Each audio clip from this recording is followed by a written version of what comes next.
이 시간에는 영지주의 구원론에 대해서 말씀을 드리겠습니다. 영지주의 구원론에서 이 영지주의자들은 그 구원을 가장 큰 관심사로 여겼습니다. 그래서 그 영지주의자들이 갖고 있었던 그 구원론들은 우리가 알고 있는 그런 구원과는 차이가 있다고 계속해서 말씀을 드렸죠. 그래서 영지주의자들에 대한 구원은 우리가 흔히 알고 있는, 우리가 사도신경으로 고백하는 육체의 부활을 인정을 하지 않습니다. 그래서 여기 나온 것처럼 영지주의자들의 구원은 영적인 그런 구원입니다. 물질의 구원이 아니에요. 왜냐하면 물질의 구원이라는 것은 다시 물질로의 회귀가 되는 것이죠.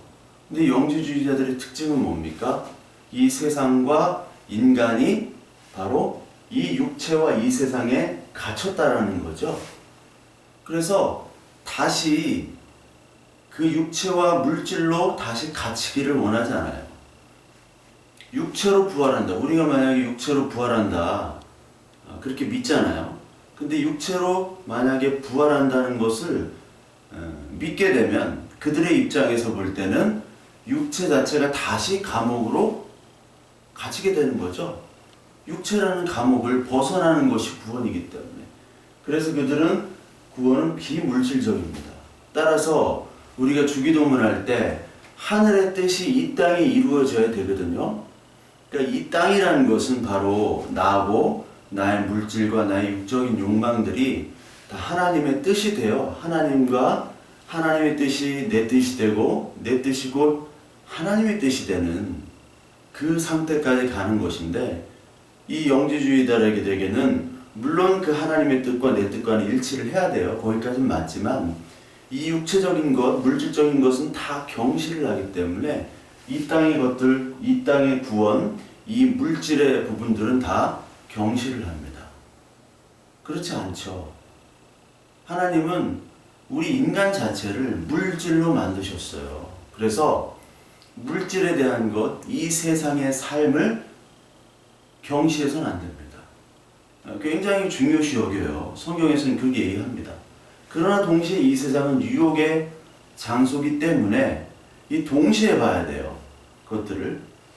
그러니까 하나님의 뜻이 우리의 이 땅과 내 몸과 내 육체에 임한다는 것은 내 땅과 내 육체, 내 욕망이 죽어 지내는 것인데, 여기까지는 영지주의자들이 똑같이 동의를 하는데, 이 물질 자체, 그 자체를 악한 것으로 보고 그 물질의 창조주를 데미우르고스라는 악신, 여기 나오죠. 악신을 얘기하는 거예요. 그렇기 때문에 우리와는 전혀 다른, 하나님과 한 뜻이 된다는 것은 그들과 맞지만 그 하나님 자체, 하나님의 본체에 대한 그런 인격적인 관계가 영지주의에는 없다는 거죠. 그래서 영지주의는 이 땅의 구원은 인정하지 않고 하늘의 영적인 것만 인정을 하게 되는 것이 바로 영지주의자들의 구원관입니다.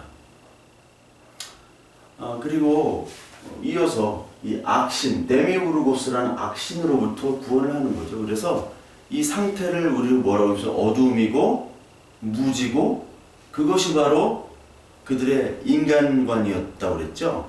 그러니까 우리의 인간관은 죄인데 영지주의가 말하는 죄는 무지잖아요.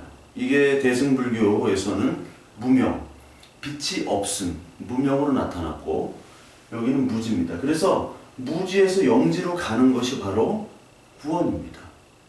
그러면은 그 구원을 어떻게 하느냐? 이 악신, 이 데미우르고스는 우리를 구원할 생각도 안 하고 능력도 없고, 왜 그렇습니까?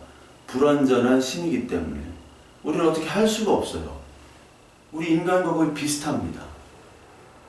인간을 창조했지만 능력 있는 신이 아니에요. 우리와 관계없는 신입니다. 그들이 생각하는 그 데미우르고스 창조주는.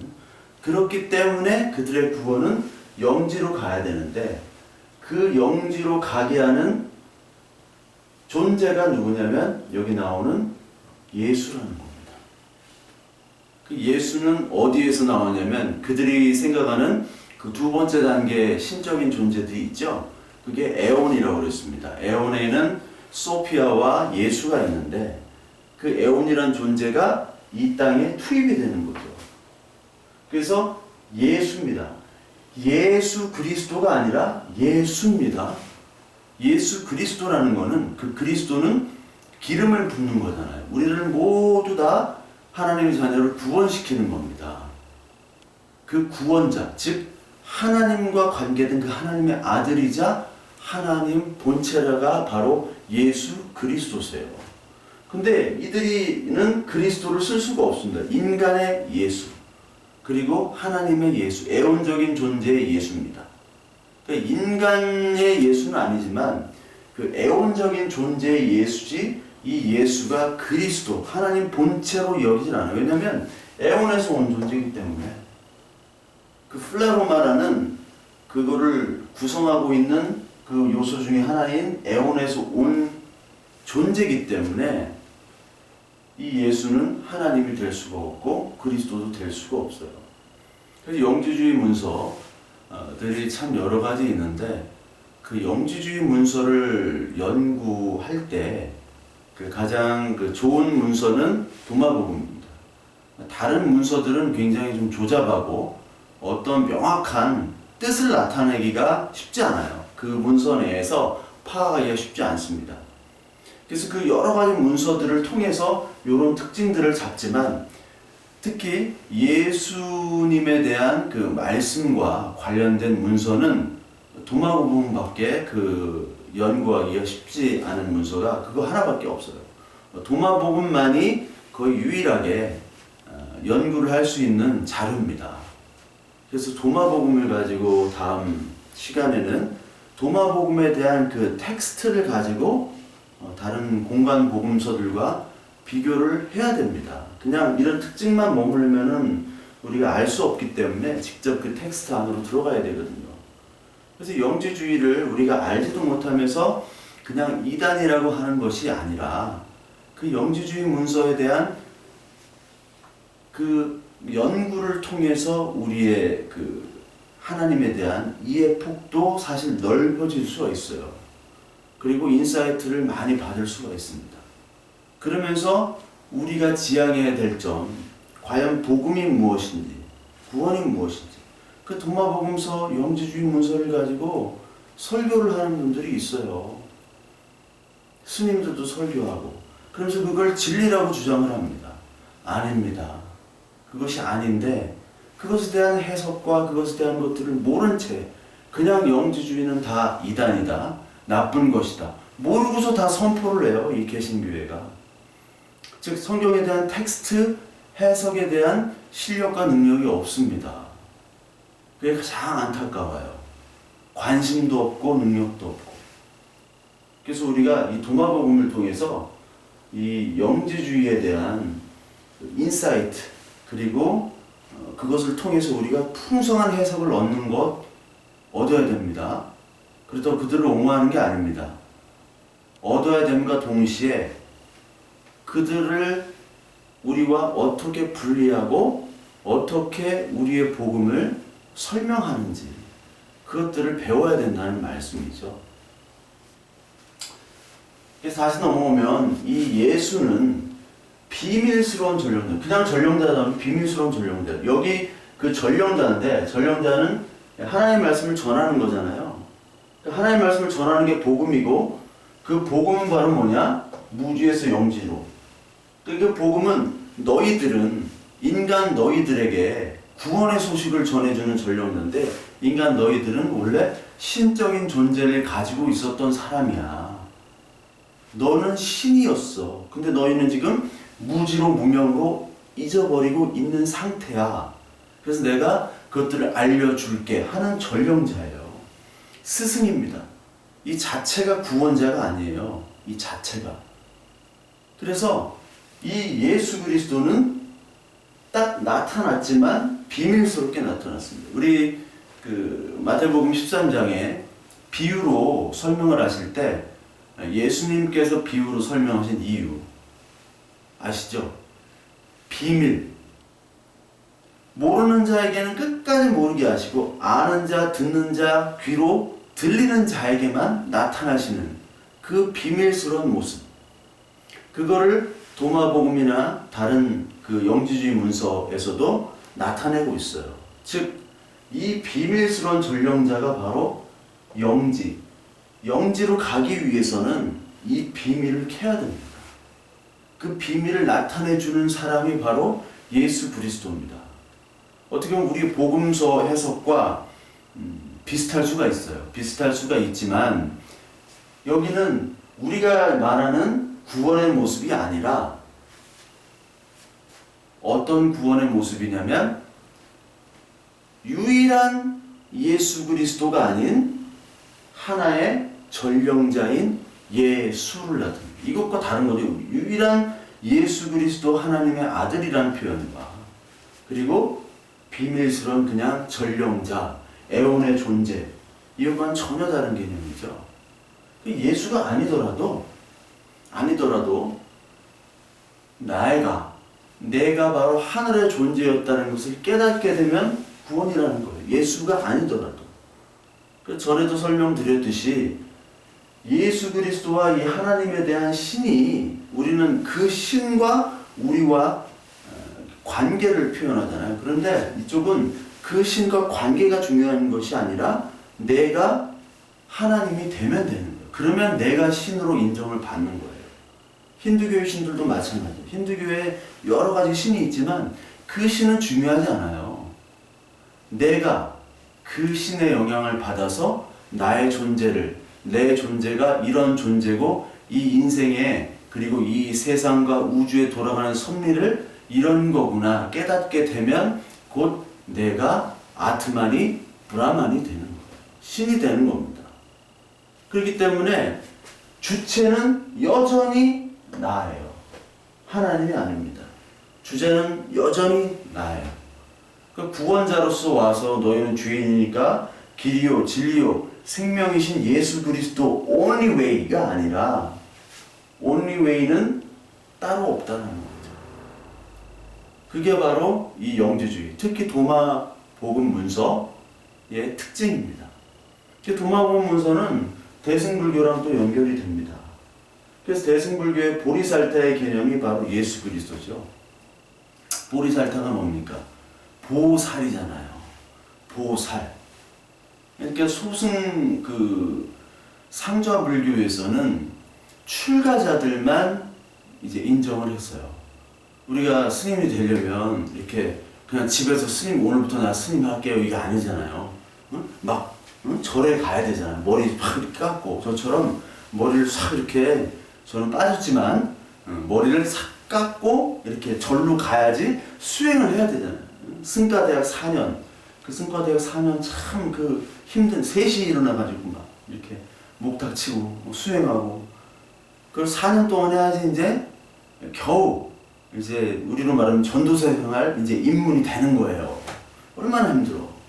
우리 개신교는 그냥 입학만 하면 전도사인데 예? 쉽잖아요. 얼마나 쉬워요. 근데 거기는 굉장히 까다롭습니다. 출가자들만 스님으로 인정했어요. 그래서 수행을 해서 그 팔정도 그리고 그것들을 다 수행을 사막이라고 하는데 팔정도를 그걸 다 수행을 해야지 이제 스님이다. 그래서 아라한이라는 이상적인 목표를 가지고 이제 수행을 하는 거죠. 근데 그렇게 수행할 사람이 어디 있어요? 다 타락되지. 그 대승불교라는 개념은 아라한이라는 개념이 아니라 보리살타. 우리가 보살이라고 그러죠. 보살. 보살님 그러잖아요. 아이고 보살님, 예, 보살님 감사합니다. 이렇게 얘기하잖아요. 근데 이 보살이라는 개념은 제가자. 그러니까 출가해가지고 머리 깎고 안 해도 머리가 막 길러도 되고 옷도 뭐 승복 안 입어도 돼요.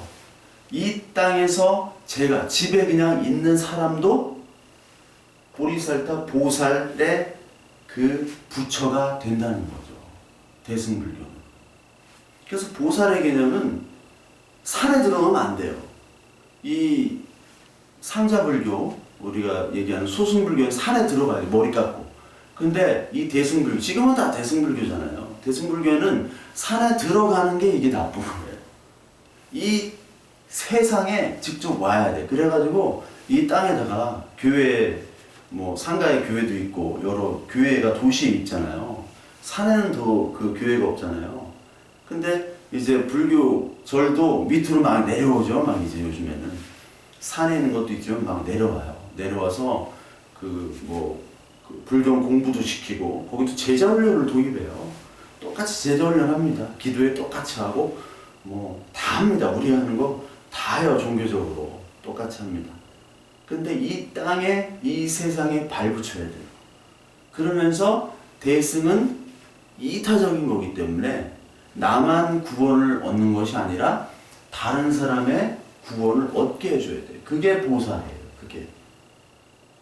그래서 보살은 열반의 단계로 들어가지 않습니다. 내가 이제 열반해가지고 나만 그냥 이렇게 수행해서 열반 깨달음의 단계로 들어가서 구원을 얻는다 하면은 이거는 대승불교에서는 진짜 아니에요. 자기밖에 모르는 사람이에요. 근데 보리살타는 자기는 열반에 들어갈 수 있어요. 마치 예수님처럼. 하나님의 아들이잖아요. 하나님의 아들이기 때문에 그냥 모든 걸 안 하셔도 돼요. 근데 일부러 이 땅에 내려오셨잖아요. 내려오셔서 육체로 사시고 그리고 십자가에 죽으셨잖아요. 그게 전형적인 보살의 모델이에요. 보살의 모델이 바로 예수입니다. 그래서 보살은 열반을 할 수 있음에도 불구하고 하지 않고 남들을 열반시켜서 나의 공로를 통해서 내가 한 그 수행이 있잖아요. 나의 공로를 통해서 너희들은 공짜로 수레로 크게 올려보낸다. 대승, 크게 큰 수레라는 뜻이잖아요. 수레승자. 그러니까 엘리야가 그 불병거를 타고 하늘로 올라가는 것처럼 그 병거에다가 엘리야만 올라갔잖아요. 그건 구약시대 때 엘리야는 이기적인 사람이에요. 얘네들이 볼 때. 그 큰 수레, 막 노아처럼 큰 방주를 만들어 가지고 위로 올려 보내야 돼요. 그게 바로 보살의 개념입니다. 그 예수 그리스도를 이런 개념으로 알고 있어요. 그 영지주의 문서는 그렇게 표현을 해요. 그래서 영지주의 문서들을 보면 이 하나님의 개념, 신의 개념들이 다 만유재신론의 표현입니다. 그러니까 모든 것들이 다 하나님이 되는 거예요. 이게 불교, 대승불교의 사상이거든요. 그리고 화이트헤드의 그 과정 철학에 영향을 받은 찰스 하트존으로 그 대표되는 그 과정신학의 모습이 바로 이 영지주의 구원론입니다. 그래서 제가 다음번에는 그 과정신학과 그리고 과정 철학에 대해서 조금 말씀을 좀 드려야 될 것 같고 만유재신론에 대해서 말씀을 좀 드려야 돼요. 왜냐하면 이런 과정신학의 개념의 그 하나님 그리고 만유재신론의 하나님이 그 진화론과 또 자유주의 그리고 신정통주의 신학과 맞물려서 이 말씀을 교묘히 포장하는 그래서 설교하고 목회하고 이 교회가 운영되는 교회가 상당히 많습니다. 그거는 절대 진리가 아니에요. 성경은 그걸 얘기하지 않습니다.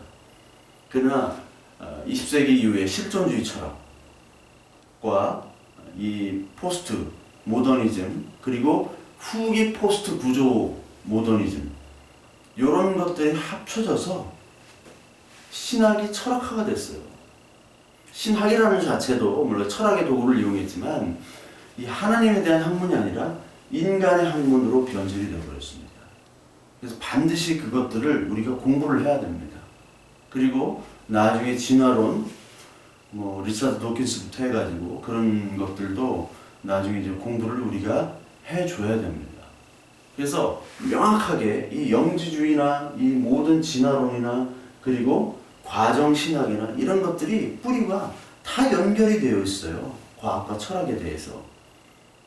그래서 이 성경에 대한 해석이 난무한 이 시대에 정말 진리의 복음이 뭐고 우리가 가져야 할 구원이 뭐며 진리가 뭐며 복음이 뭔지를 우리가 바로 잡지 않으면 소망이 없게 됩니다.